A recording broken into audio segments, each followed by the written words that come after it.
वचनामृत 3। भगवन नाम कर्म दाहक। भगवान का नाम कर्म को जलाने वाला है।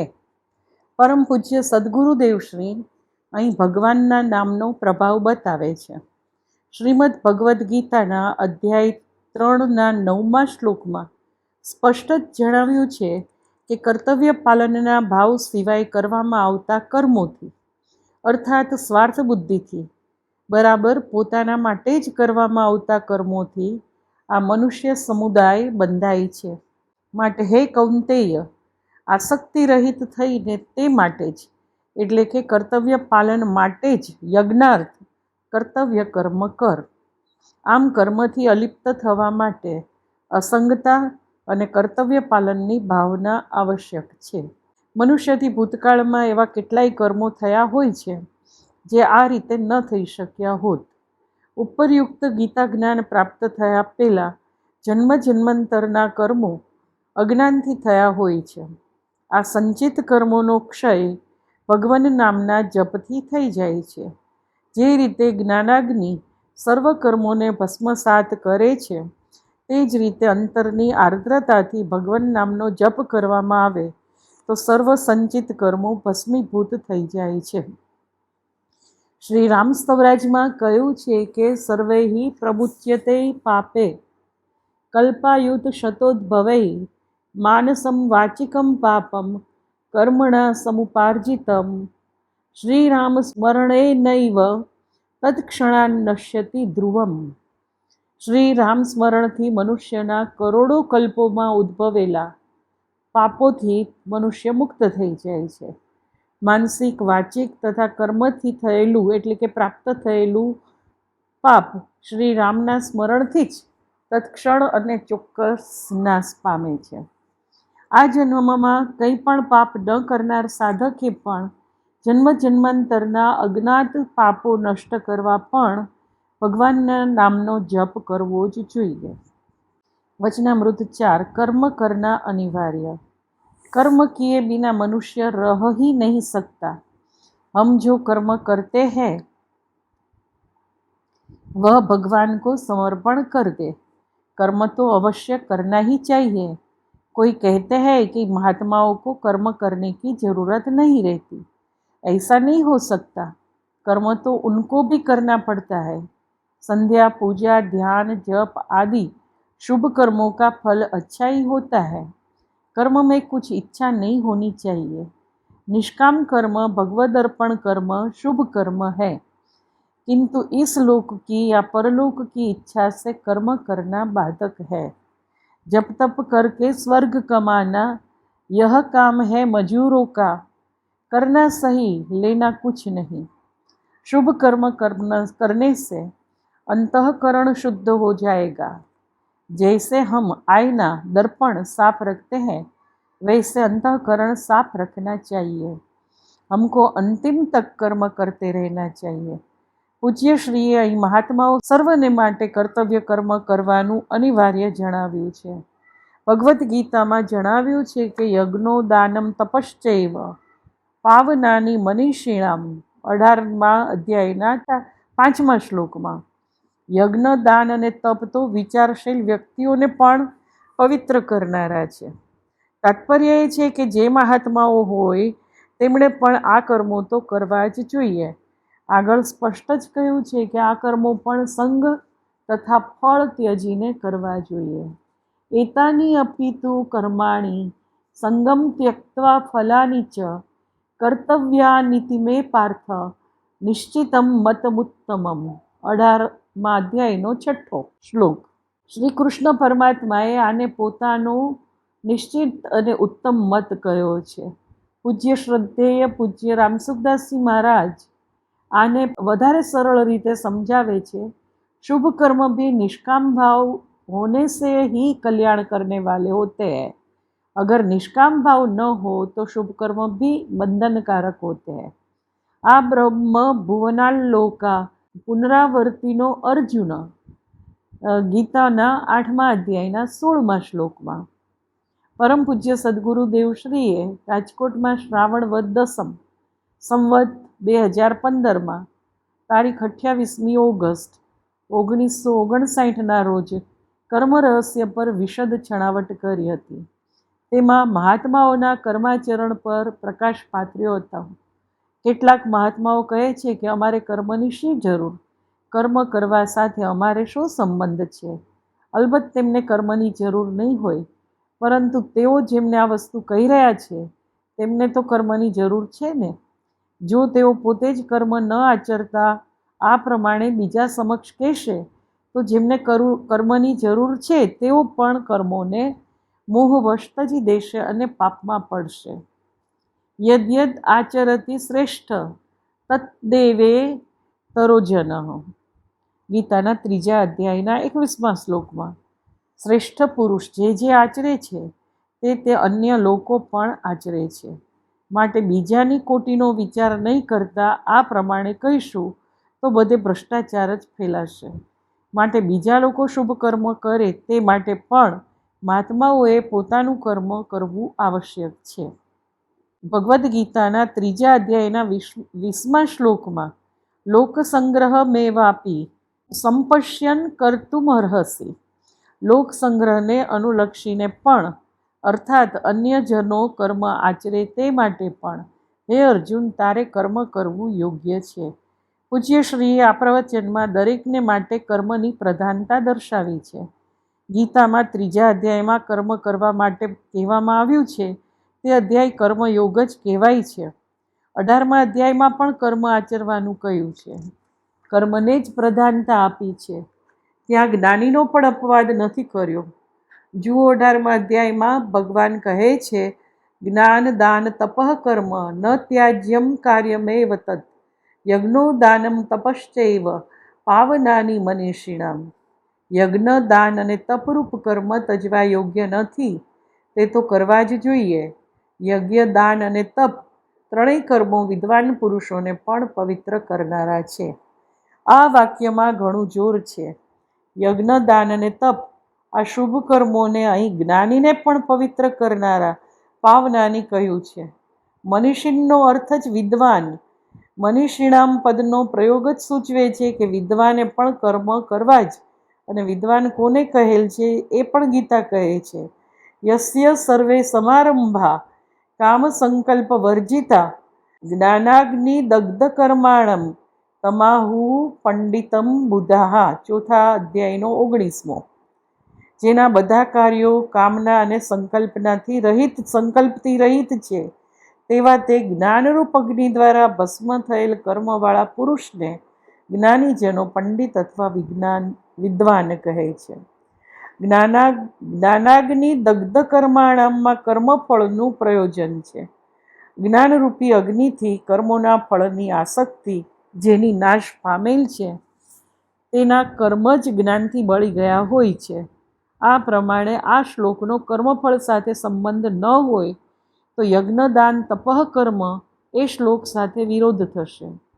આથી સિદ્ધ થાય છે કે વિદ્વાને પણ જ્ઞાનપૂર્વક અને કર્મફળની અપેક્ષા રાખ્યા વગર કર્મ કરવાના જ છે. શુભ કર્મોનું ફળ સ્વર્ગ છે. આ ફળની ઈચ્છા તજીને કર્મ આચરવાથી અંતઃશુદ્ધિ થાય છે. પાવનાની મનીષિણામ. નિત્ય અંતઃશુદ્ધિ માટે પૂજ્ય શ્રી કર્માચરણને આવશ્યક ગણે છે. પણ કોઈ પ્રશ્ન કરે કે જેનું અંતઃકરણ શુદ્ધ હોય તેને કર્મો કરવાની આવશ્યકતા ક્યાં? પણ એમ નથી. તેમને પણ અંતઃશુદ્ધિ કાયમ ટકાવી રાખવા માટે કર્મોનું નિષ્કામ આચરણ જરૂરી છે. તો કર્મ નહીં કરવામાં આવે તો અંતરમાં મલિનતા આવી જશે, શુદ્ધિ નષ્ટ થઈ જશે. અરીસો બહુ જ સુંદર રીતે સ્વચ્છ કર્યો હોય અને તેમાં સરસ પ્રતિબિંબ પડતું હોય, પરંતુ બીજે દિવસે જોશો તો તેના પર રજ જામી ગઈ હશે. આથી પ્રતિબિંબ બરાબર નહીં જણાય. એવો કોણ બુદ્ધિશાળી મનુષ્ય હશે કે જે એકવાર અરીસાને સાફ કરીને રાખી દે અને પછી કદી એ સાફ ન કરે? તાત્પર્ય એ છે કે અંતઃશુદ્ધિ કાયમ ટકાવી રાખવા માટે કર્મ કરવા જોઈએ. આમ છતાંય પૂર્ણ બ્રહ્મજ્ઞ સકારણ કર્મો છોડે કે કર્મો આપોઆપ સ્વયં છૂટી જાય તો જુદી વાત છે. પણ આપણે તો કર્મ ન જ છોડવા જોઈએ, કર્મનું આચરણ કદી ન જ તજવું જોઈએ. બ્રહ્મનિષ્ઠ વ્યક્તિના કર્માચરણ માટે પૂજ્યશ્રીએ ઉપનિષદનું પ્રમાણ આપ્યું છે. કર્મ ન કરવું તેવું સંતો કે શાસ્ત્રો કહેતા નથી. મને આ અંગે ઉપનિષદની એક આખ્યાયિકા યાદ આવે છે.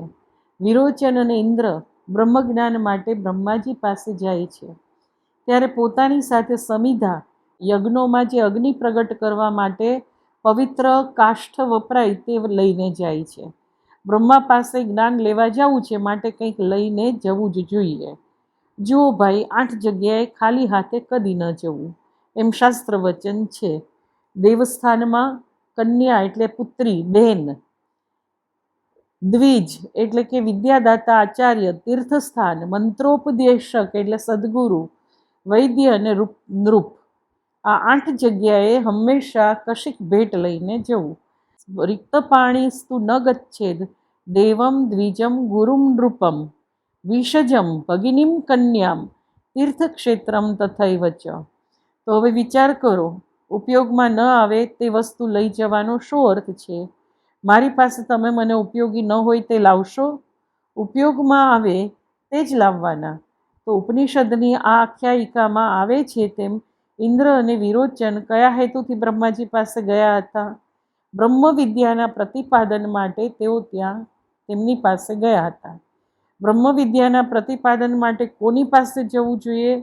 જે બ્રહ્મનિષ્ઠ હોય તેની પાસે જવું જોઈએ. તો બ્રહ્માજી બ્રહ્મનિષ્ઠ હતા કે નહીં? હતા જ.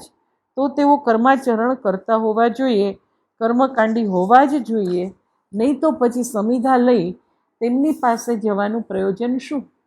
બ્રહ્માજીને તે ઉપયોગી હોય તો જ તે ત્યાં લઈ જવાય. તો પછી ઉપનિષદની આ વાત પરથી બ્રહ્મજ્ઞાની માટે પણ કર્મ છે તેમ સ્પષ્ટ જણાય છે. માટે શુભ કર્મોનો કદી પણ ત્યાગ ન થવો જોઈએ.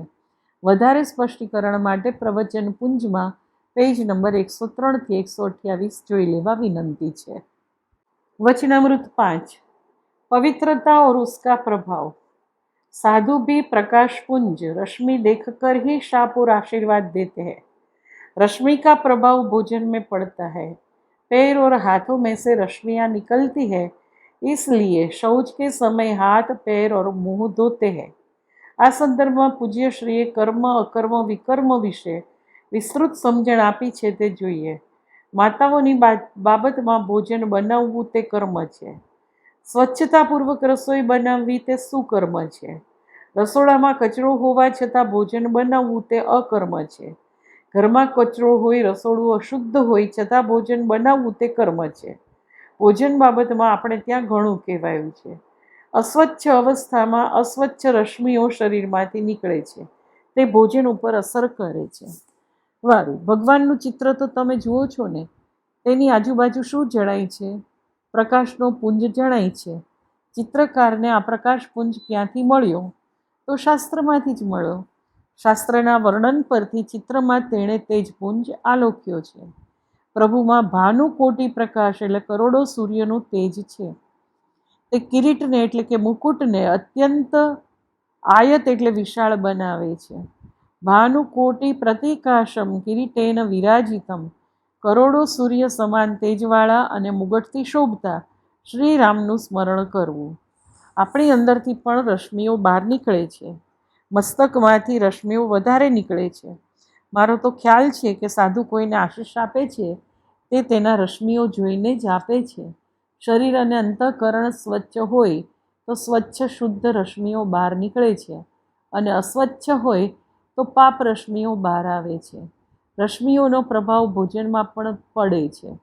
હાથમાંથી રશ્મિઓ નીકળે છે તે ત્રાટક થતાં સ્પષ્ટ જણાય છે.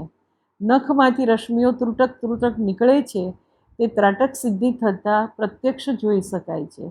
સૂર્યના કિરણો પણ ટુકડા જેવા જ લાગે છે. વિજ્ઞાન પણ કહે છે કે પ્રકાશ ખંડ સ્વરૂપે જ છે, ટુકડાના સ્વરૂપમાં છે. 100 200 ફૂટના ટુકડા જેવા કિરણો સતત આવે છે, તેથી તે સળંગ લાગે છે. પેલા મશીન ઉપરથી પણ એ જણાય છે.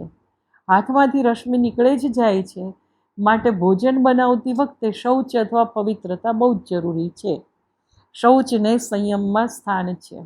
શૌચ અથવા પવિત્રતા એ પણ સંયમનું એક અંગ છે. માફ કરજો, એકવાર એવું થયું કે એક ગામમાં હું જઈ ચડ્યો. એક બહુ જ શ્રદ્ધાળુ ભાઈ ત્યાં આવ્યા. મને કહ્યું, મારે તમારી ચાકરી કરવી છે. સામેથી ચાકરીની માગણી કરે તો ના થોડી પડાય. બહુ સારું ભાઈ, કરો ચાકરી. તો તેમણે મારું માથું દાબવા માંડ્યું. પણ તેમના હાથમાંથી ડુંગળીની એવી વાસ આવે કે ક્યાંય રહેવાય નહીં. થયું કે આ જલ્દી છોડે તો સારું. આશય એ છે કે અખાદ્ય વસ્તુ ખાવી ન જોઈએ. અખાદ્ય વસ્તુ હાનિકારક છે, તે ખાવી તે અકર્મ છે. દરેક ક્રિયા 3 રીતે થઈ શકે છે. કર્મથી પુણ્ય મળે છે, અકર્મથી પાપ મળે છે, અને વિકર્મથી પાપ પુણ્ય બેમાંથી કશું મળતું નથી. આ વાત પણ પ્રવચનપુંજમાં કરાયેલી છે. 6ઠું વચનામૃત. भगवद भजन ही कल्याणकारी.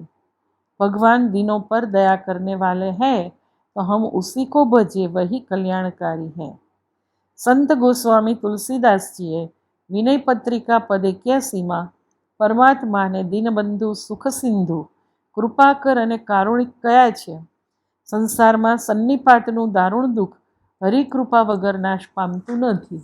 અલબત્ત સંયમ, જપ, તપ, નિયમ, ધર્મ, વ્રત એમ પુષ્કળ ઔષધ સમૂહ છે. પણ તુલસીદાસજીનો સ્પષ્ટ મત છે કે ભવરોગ તો શ્રી રામચંદ્રજીના ચરણ કમળોમાં પ્રેમ થયા વગર નથી જતો. સંસ્કૃતિ સન્નિપાત દારૂણ દુઃખ બિનુ હરિકૃપા ન નાસે. સંજમ જપ તપ નેમ ધર્મ વ્રત બહુ ભેષજ સમુદાયી. તુલસીદાસ ભવરોગ રામપદ પ્રેમહીન નહીં જાય. દીનબંધુ સુખ સિંધુ કૃપા કર કારુણિક રઘુરાઈ. પૂજ્યશ્રીએ આથી જ ભગવદ્ ભજનને પરમ કલ્યાણકારી જણાવ્યું છે. પરમાત્માના જ પદમાં એટલે ચરણમાં પ્રેમ થવો એટલે તેમને શરણે જવું અને નિરંતર શરણભાવ રાખવો. પરમ શ્રદ્ધેય શ્રી રામસુખદાસજી મહારાજ શ્રીમદ ભગવદ્ ગીતામાં ભગવાને જે એક અનન્ય ચેતા થઈ અને નિરંતર અને નિત્ય ભજવાનું કહ્યું છે. આ 3 વસ્તુ હોય તેને એકનિષ્ઠા ગણી છે. પરમાત્મા આવા એકનિષ્ઠ ભક્ત માટે સુલભ છે, તેમ તેઓ શ્રી ગીતાના આધારે જ જણાવે છે ભારપૂર્વક. અનન્ય ચેતા સતતમ યો મામ સ્મરંતિ નિત્યશઃ તસ્યાહમ સુલભમ પાર્થ નિત્યયુક્તસ્ય યોગિનઃ. 8મા અધ્યાયના 14મા શ્લોકમાં વાત કરી ભગવાને. આ જ વસ્તુ શ્રી ભગવાને સર્વગુહ્યતમમ પરમમ વચઃ તરીકે 18મા અધ્યાયના 66મા શ્લોકમાં જણાવી છે. સર્વધર્માન પરિત્યજ્ય મામેકમ શરણમ વ્રજ અહમ ત્વામ સર્વ પાપેભ્યો મોક્ષયિષ્યામિ મા શુચઃ. બધા ધર્મો નાતા તજીને મારા એકલાના શરણે આવ, હું તને બધા જ પાપોમાંથી છોડાવીશ, શોક ન કર. તાત્પર્ય એ છે કે પરમાત્માના જ શરણે રહી તેનું સતત પ્રેમપૂર્વક ભજન કરવું તે જ જીવ માટે પરમ કલ્યાણી છે, પરમ કલ્યાણકારી છે. વિનય પત્રિકામાં એક બીજું પદ આ જ ભાવને વ્યક્ત કરે છે. દીનબંધુ દૂસરો કહા પાવો, કો તુમ બીન પર પીર પાઈ હૈ, કેહી દીનતા સુનાવો. તુમસા તમારા જેવું दूसरा दीनबंधु कहाँ पाऊंगा. हे नाथ, आपके सिवा पराये दुख से दुखी होने वाला दूसरा कौन है. फिर अपनी दीनता किसे सुनाऊं. प्रभु अकृपालु कृपालु अलायक, जह जह चित्त ही डोलावो, रहे समुझी सुनी रहो मौन ही, कही भ्रम कहा गवावो. जहाँ जहाँ मैं अपने मन को डुलाता हूँ, वहाँ वहाँ कहीं तो ऐसे स्वामी मिलते हैं जिनके हृदय में दया नहीं है, और कहीं ऐसे मिलते हैं जो दयालु तो है पर अयोग्य यानी दुख दूर करने में असमर्थ है. यह सुन सुन कर चुप ही रह जाता हूँ, क्योंकि ऐसों के समान कुछ सामने कुछ कहकर अपना भरम ही क्यों खोऊं. क्योंकि भेद भी खुल जाएगा और कुछ होगा भी नहीं. गोपद बूढ़िए जोग कर्म करो, बातनी जल्दी बहाओ, थहावो अति लालची काम किंकर मन, मुख रावरो कहावो.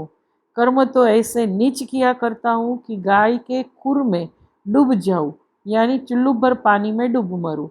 यह बात बनाकर समुद्र की थाह ले रहा हूँ, यानी कोरी कथनी ही कथनी है, करनी रत्ती भर भी नहीं है। मेरा मन बड़ा ही लालची है और काम का गुलाम है, परंतु मुख से तो तुम्हारा दास कहलाता हूँ। तुलसी प्रभु जिय की जानत सब, अपनो कछुक जनाओ, सो कीजे जेहि भांति छोड़ी, छल द्वार परो गुण गाओ। हे प्रभु, आप तुलसी के मन की तो सभी बुरी भली बातें जानते हैं, तो भी मैं अपनी कुछ बातें बतलाना चाहता हूँ। अब तो कुछ ऐसा उपाय कीजिए जिससे कपट छोड़कर शुद्ध हृदय से आपके द्वार पर पड़ा पड़ा केवल आपके गुण ही गाया करूं। विनय पत्रिकाનું પદ 232 છે. ગીતા પ્રેસ ગોરખપુરની બુકમાંથી લીધેલું છે. वचनामृत 7. असंग व्यवहार। घर में रहो और घर से दूर, राम रमे सब में भरपूर, जग की रोकड़ जग को दे दो, अपना माल बचा लो बाबा। संसारने मनमा न भरी राखवा અને અલિપ્તતા અપનાવવા પૂજ્યશ્રી સંબોધ કરે છે. ઘરમાં રહેવા છતાં જ્ઞાની ઘરથી દૂર જ રહે છે, એટલે કે અનાસક્ત રહે છે. તે જાણે છે કે ભગવાન શ્રી રામચંદ્રજી સર્વમાં પરિપૂર્ણ છે. આથી તેને સ્થાન વિશેષ કે વ્યક્તિ વિશેષનું મહત્વ રહેતું નથી. સર્વત્ર એક જ પરમાત્મા હોવાની સમજ અને ભાવના દ્રઢ થતાં કોઈ પણ વ્યક્તિ કે સ્થાનમાં તેની વળગણ નથી રહેતી. તે આવી આસક્તિથી દૂર રહે છે અને સંભાવ ધરાવે છે. પૂજ્યશ્રી અલિપ્તતા અપનાવવા અનુરોધ કરે છે. જેની મૂડી હોય તેને તે આપી દો અને તમારો માલ બચાવી લો. અર્થાત અન્યના સ્વાભાવિક પરિવર્તનની ઉપાધિ ન કરો અને તમારું પરમાર્થ માર્ગે કલ્યાણ સાચવી લો. પૂજ્યપાદ સદગુરુદેવ શ્રી જગત સાથેના વ્યવહારમાં ક્યાંક આપણે પ્રભુ માર્ગ ચૂકી ન જઈએ તે માટે સાવધ કરે છે. જગતમાં જુદી જુદી વ્યક્તિઓ છે તો સ્વભાવ પણ જુદા જુદા હોવાના જ. વળી એક જ વ્યક્તિનો સ્વભાવ કાલક્રમે બદલાઈ જતો પણ જોવામાં આવે છે. પૂજ્યશ્રી એક પ્રવચનમાં કહ્યું હતું, વાણી, વિવેક, આકૃતિ, હસ્તાક્ષર અને સ્વભાવ એક સરખા કદી પણ કોઈના રહેતા નથી. તેઓ બદલ્યા જ કરે છે. એટલે માણસના સ્વભાવમાં પણ પરિવર્તન આવ્યા જ કરે છે. સ્વભાવ એક સરખો કદી રહેતો નથી, તેમાં પણ સમયોચિત પરિવર્તન આવ્યા જ કરે છે. આથી જ્યારે કંઈ મતભેદ થાય ત્યારે જો નિર્વાહ કરવો હોય તો પોતાના સ્વભાવમાં પરિવર્તન કરી લેવું જોઈએ. વ્યવહારમાં નિર્વાહ કરવાના બે માર્ગ છે. કાં તો તમે બીજાના બની જાઓ અથવા તો બીજાને તમારા બનાવી લો. જો સામેની વ્યક્તિના સ્વભાવમાં પરિવર્તન થઈ શકે તેમ ન હોય તો તમારે તમારા સ્વભાવમાં પરિવર્તન કરવું જોઈએ. આ સિવાય નિભાવ કરવાનો બીજો માર્ગ જ નથી. પરમાર્થમાં પણ તેમ જ છે. જે વાત વ્યવહારમાં સત્ય છે તે પરમાર્થમાં પણ લાગુ પડે છે. કાં તો તમે ભગવાનના બની જાઓ કે હે ભગવાન, હું તમારું છું, અથવા ભગવાનને જ તમારા બનાવી લો, હે ભગવાન, તમે અમારા છો. હું તમારો છું તે જ શ્રેષ્ઠ છે. આપણે ભગવાનના બની જવું તે જ વધારે સારું છે. એટલે કે પરમાર્થ પંથમાં શરણાગતિ જ શ્રેયસ્કર છે. પ્રપત્તિ જ વિશેષ સારી છે. આપણે સામેની વ્યક્તિના સ્વભાવનો બરાબર અભ્યાસ કરી લેવો જોઈએ, પછી તે અનુસાર વર્તન કરવું જોઈએ. તાત્પર્ય એ છે કે નિર્વાહ કરવો હોય તો આપણે આપણા પોતાના જ સ્વભાવમાં ઘટતું પરિવર્તન કરી લેવું જોઈએ. આ દરેકને માટે સમજવા જેવી વાત છે, કોઈ વ્યક્તિ વિશેષ માટે નથી. અને છેલ્લે આને માટે રસ્તો એ છે કે બડી માર કિરતાર કી ચિત્ત સે દિયો ઉતાર. અર્થ, વિધાતાનો પ્રહાર અત્યંત જબરો હોય છે, માટે વાતને ચિત્તમાંથી ઉતારી નાખો, ઉદ્વેગ કાઢી નાખો. ભગવાન જરૂર તેને ઠેકાણે લાવશે. ચિત્તમાંથી એ વાત જ કાઢી નાખવી. મનમાં તમે એ વાત લાવો જ નહીં. જગ કી રોકડ જગ કો દે દો, અપના માલ બચા લો બાબા. અર્થ એ છે કે દુનિયાની મૂડી હોય તે તેને આપી દો અને પોતાનો માલ બચાવી લો. આશય એ છે કે સૌને સૌનું પોતાનું કરી લેવા દો અને તમે તમારો પોતાનો માલ બચાવી લો. તાત્પર્ય એ છે કે સૌને સૌનું પોતાનું કરી લેવા દો તેની તમે ચિંતા ન કરો. તમારો જીવન સમય તેમાં ન વિતાવો, પરંતુ તમારું જીવન કલ્યાણ આત્મશ્રેયસ સાધી લો. એટલે આપણે આપણું સંભાળો. એક અન્ય બાબત પરત્વે પણ પૂજ્યશ્રીએ ધ્યાન દોર્યું છે. બીજાના સ્વભાવ બદલવાનો વિચાર કરતા પહેલા આપણે આપણા સ્વભાવનું નિરીક્ષણ કરવું અને આપણો પોતાનો જ સ્વભાવ બદલવો. સામી વ્યક્તિનો સ્વભાવ ખરાબ જ છે તેમ કેમ માની લો છો? વળી તમારો સ્વભાવ ખરાબ નથી તે કેમ જાણ્યું? શું તમે આત્મનિરીક્ષણ કર્યું છે? તમારામાં કોઈ દોષ નથી તે તમે જોયું છે?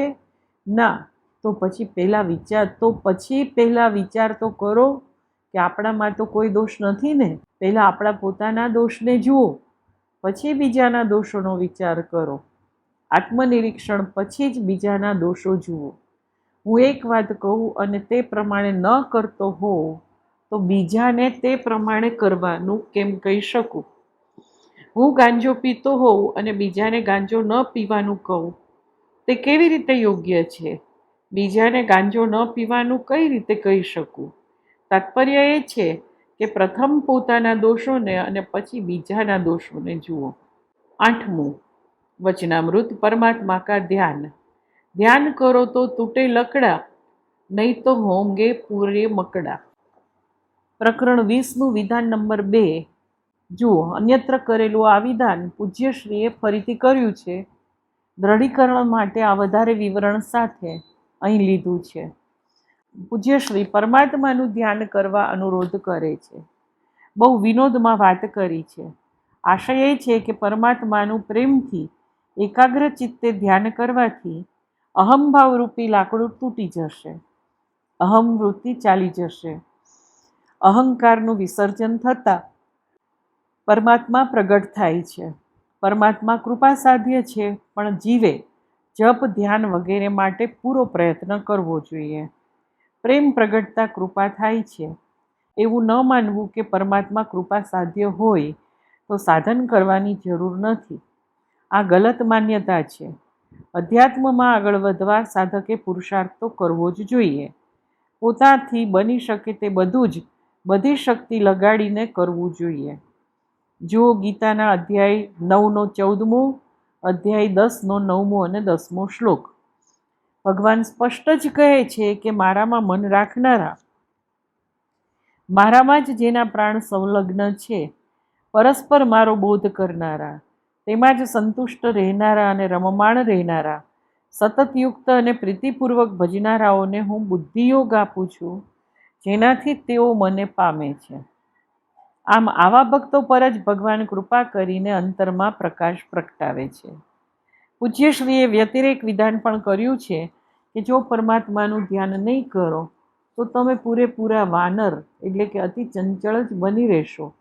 અર્થાત પરમાત્માના શરણે રહી તેમની ભક્તિ ન કરવાથી જીવને ક્યાંય સ્થિરતા કે શાંતિ મળે નહીં. આ વાત પણ ગીતાના અધ્યાય 9ના શ્લોક 11 અને 12મા અધ્યાયના 7મા શ્લોકમાં 11-12 અને અધ્યાય 7ના શ્લોક 15માં આવા જીવોને આસુર ભાવનો આશ્રય લેનારા મૂઢ અને નરાધમ કયા છે.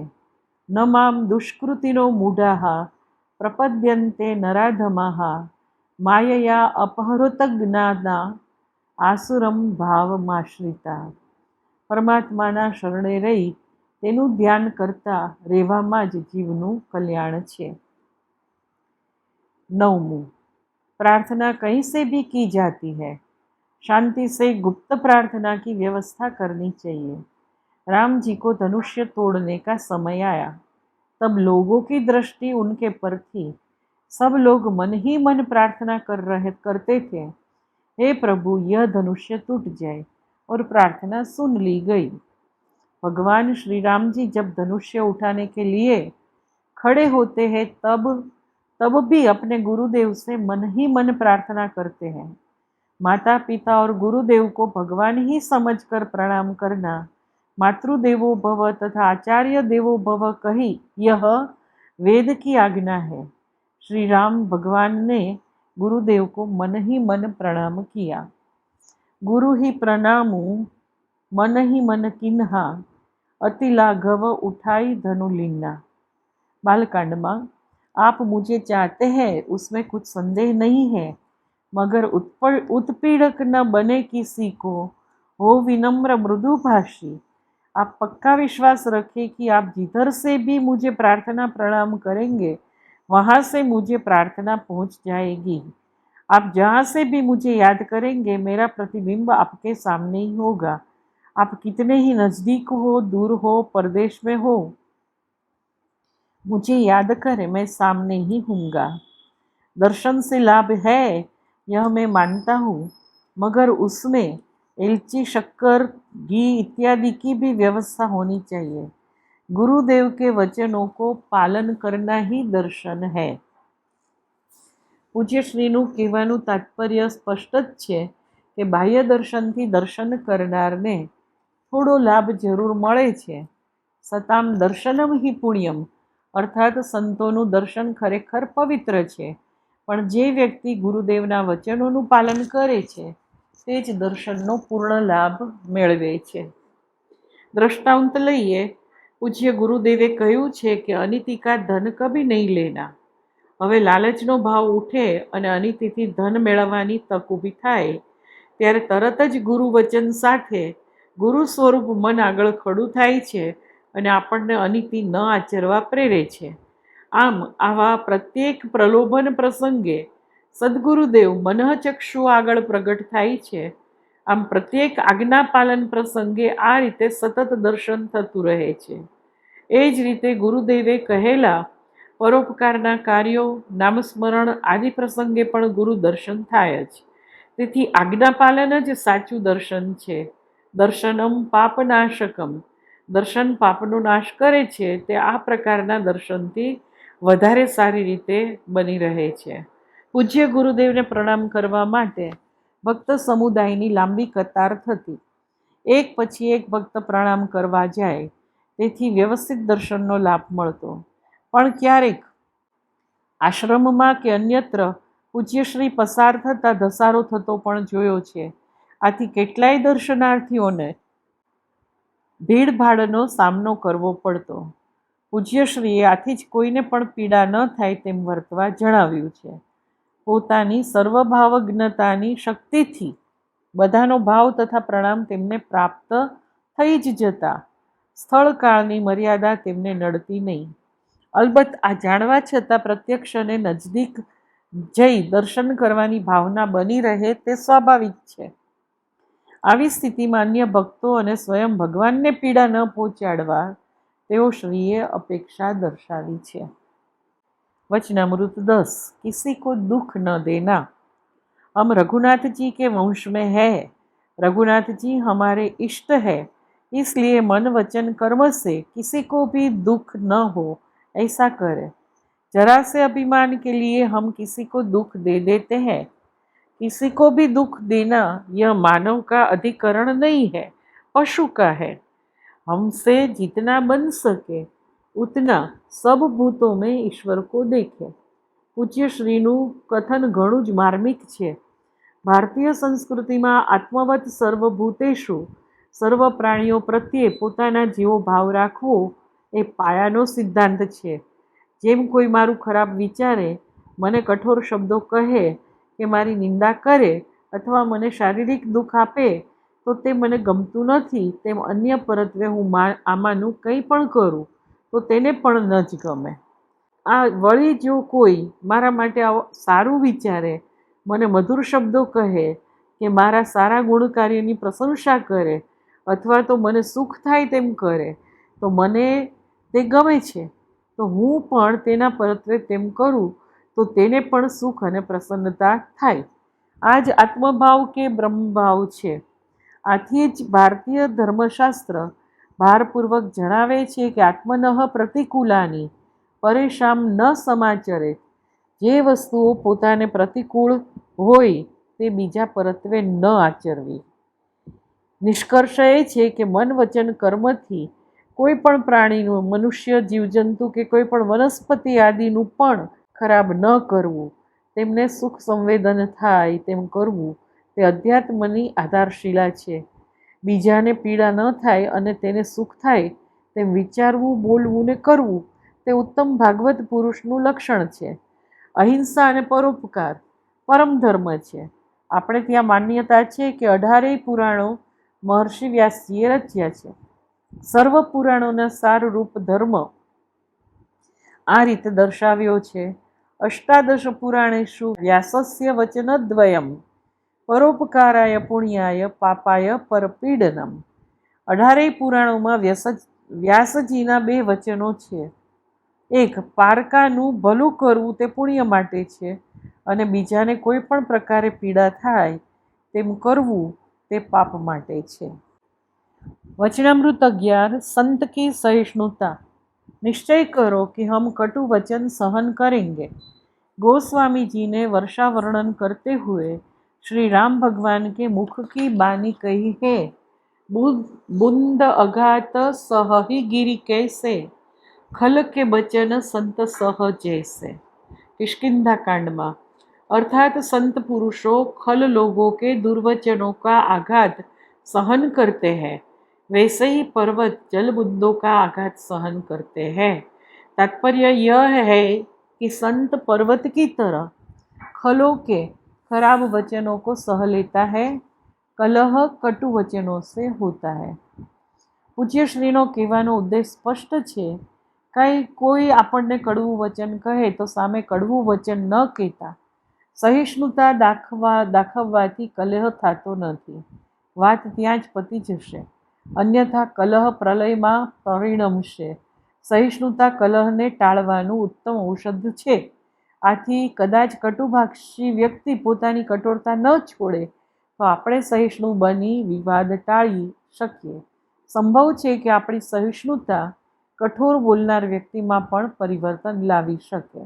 તેને પશ્ચાતાપ થાય પણ ખરો, તેના સ્વભાવમાં પરિવર્તન પણ આવે અને તે વ્યક્તિ આપણી બની જાય. અલબત્ત એવી અપેક્ષા રાખીને આપણે સહન કરવું એમ કહેવાનો આશય નથી. પણ પૂજ્યશ્રીએ કહ્યું છે કે વાણી, વિવેક, આકૃતિ, હસ્તાક્ષર અને સ્વભાવ એક સરખા કદી પણ કોઈના રહેતા નથી. તેથી કદાચ આપણી સહિષ્ણુતાથી સામી વ્યક્તિનો સ્વભાવ બદલાય પણ ખરો. આપણી સહિષ્ણુતાથી કદાચ તેનો સ્વભાવ ન બદલે તો પણ આપણી ગુણવત્તા જળવાઈ રહે છે, જેથી આપણું તો કલ્યાણ જ થાય છે. પૂજ્ય સદગુરુદેવ શ્રીના સંબોધનો ભાવ એ છે કે પરમાત્મા બધામાં પૂર્ણ રીતે રહેલા છે અને લીલા કરી રહ્યા છે એમ સમજીને સામી વ્યક્તિમાં પણ તે જ રમમાણ છે, એટલે કે લીલા કરી રહ્યા છે તેવી ભાવના કરવી અને સહિષ્ણુતા રાખવી. કટુભાષી સાથે તેવા જ બનવામાં તો આપણું જ સંતુલન એટલે કે બેલેન્સ ઓફ માઇન્ડ ગુમાવીએ છીએ. તેથી હવે આગળ કહે છે કે બીજું તો શું કહું, આપણે આપણું સંભાળો, અલિપ્તતા કેળવો. ઘર મેં રહે ઓર ઘર સે દૂર, રમે રામ સબ મેં ભરપૂર. પૂજ્ય શ્રી અનાસક્તિ અને અલિપ્તતા સાથે ગ્રહસ્થી કરવાનો અનુરોધ કરે છે. वचनामृत 12 कर्म फल के 3 प्रकार. कर्म के 3 प्रकार के फल होते हैं. कर्माचरण के बाद तात्कालिक यानी शीघ्र मिलने वाला फल, कालांतर में 6 महीनों के बाद अथवा बीच में मिलने वाला फल, और देहांतर में अर्थात शरीर छूटने के बाद प्राप्त होने वाला कर्म फल. પૂજ્ય શ્રીનું તાત્પર્ય એ છે કે કર્મનું ફળ ગમે ત્યારે મળે જ છે. તાત્કાલિક ન મળે તો સમય જતાં મળે છે, અને કર્મ કર્યું હોય તે દેહની સ્થિતિમાં ન મળે તો બીજા દેહમાં મળે છે. અહીં આ પ્રકરણ સંપૂર્ણ થાય છે. હવે પ્રકરણનો સાર જોઈએ. આ પ્રકરણમાં ધારાબદ્ધ સંબોધની બીજી શ્રેણી સમાવિષ્ટ કરી છે. પરમાત્મા પ્રેમ કેમ નથી થતો? અનેક અંતરંગ અંતરાયો પડ્યા છે, પરંતુ ભક્તિ માર્ગના પ્રબુદ્ધ આચાર્યો શ્રી રામાનુજાચાર્યજી, શ્રી વલ્લભ મહાપ્રભુ, શ્રી ચૈતન્ય મહાપ્રભુ આદિએ તેના સ્થૂળ કારણો પણ દર્શાવ્યા છે. આહારની અશુદ્ધિ તેમાં મુખ્ય છે. અલબત્ત સંપ્રદાયોમાં પછીથી આહાર શુદ્ધિ અને સ્પર્શાસ્પર્શનું જ મહત્ત્વ બની રહ્યું તે ભારે મોટી વિડંબના છે, પણ તેથી મૂળ વાતની મહત્તા ઘટતી નથી. આથી જ પૂજ્યશ્રીએ શ્વાસ, મન, વાણી અને કર્મ આ સર્વની શુદ્ધિ માટે કોઈ પણ રીતે દૂષિત જણાતા આહારથી અળગા રહેવા જણાવ્યું છે. આહાર શુદ્ધિ સાધકોના ઉદ્દેશ્ય માટે ભૌતિક સાધન છે, તો ભગવાન નામ સ્મરણ માનસિક સાધન છે. કર્મો કરવાનું તો સર્વ માટે અનિવાર્ય જ છે. ભલા બુરા કર્મોના ફળ તુરત, અમુક સમય પછી અને જન્માંતરે પણ અવશ્ય ફળ આપે છે. આમ કર્મ અને તેના ફળ અનિવાર્ય છે. આમ કર્મની ગતિ ગહન છે. તેનાથી થતા પુણ્ય પાપના શુભાશુભ બંધનથી મુક્ત રહેવાનું પણ આપણા જ હાથમાં છે, અને તે છે અનુસંધાનપૂર્વકનું નામ સ્મરણ. તે સર્વ કર્મોને બાળી નાખે છે. પ્રામાણિકતાથી અને નિષ્ઠાથી કરીને જોવાની આ વાત છે. પૂજ્ય શ્રી ભાર મૂકીને કહે છે કે ભગવદ્ ભજન જ કલ્યાણકારી છે. ભજન કરનારનું આભા મંડળ બંધાય છે, તેની સાધકને પણ ખબર નથી હોતી. દિન બનીને ભજન કરનાર ભગવત કૃપાને પાત્ર બની રહે છે. સાધક ભક્તોએ પણ વ્યવહાર જીવનમાં જીવવાનું જ છે, પણ તેમાં અલિપ્તતા કેળવવાની જરૂર હોય છે. આ પણ પ્રયત્ન સાધ્ય છે. આપણામાં લાવવાના પરિવર્તન માટે આપણે જ પ્રયત્ન કરવો રહ્યો. અસંગતાના નામે કોઈના પણ ભાવની ઉપેક્ષા ન થાય તે માટે સાવધ રહેવું. અસંગતા એટલે વૃક્ષતા નહીં, કે રૂડાપણાની બનાવટ એટલે ડ્રામા પણ નહીં. કર્મ કે વ્યક્તિમાં ખૂપ્યા વગર વ્યવહાર કરી શકાય છે. આવી અસંગતાપૂર્વકના અને પ્રભુના શરણભાવવાળા તેમજ એકાગ્રતાપૂર્વકના પરમાત્માના ધ્યાનથી અહંકારનું સંપૂર્ણ વિસર્જન થાય છે. પ્રાર્થના અને નમસ્કાર પરમાત્મા અને શ્રોત્રિય બ્રહ્મનિષ્ઠ સદ્ગુરુ બંને સર્વના ભાવને જાણનાર અંતર્યામી હોવાથી બંનેને દૂરથી પણ કરી શકાય છે. તે માટે ધસારો કરી ભીડભાડ કે ધક્કામુક્કી કરવાની જરૂર નથી. આવું કરવું તે તેમની સર્વજ્ઞતા અને સર્વભાવજ્ઞતાની શક્તિમાં અવિશ્વાસ દર્શાવે છે. પૂજ્યશ્રીએ ધનુષભંગના પ્રસંગે લોકોની પ્રાર્થના અને ભગવાને દૂરથી જ કરેલી ગુરુવંદનાના દ્રષ્ટાંતોથી સમજાવ્યું છે કે પ્રાર્થના અને નમસ્કાર દૂરથી પણ કરી શકાય છે. આમાં ભાવનું જ મહત્વ છે.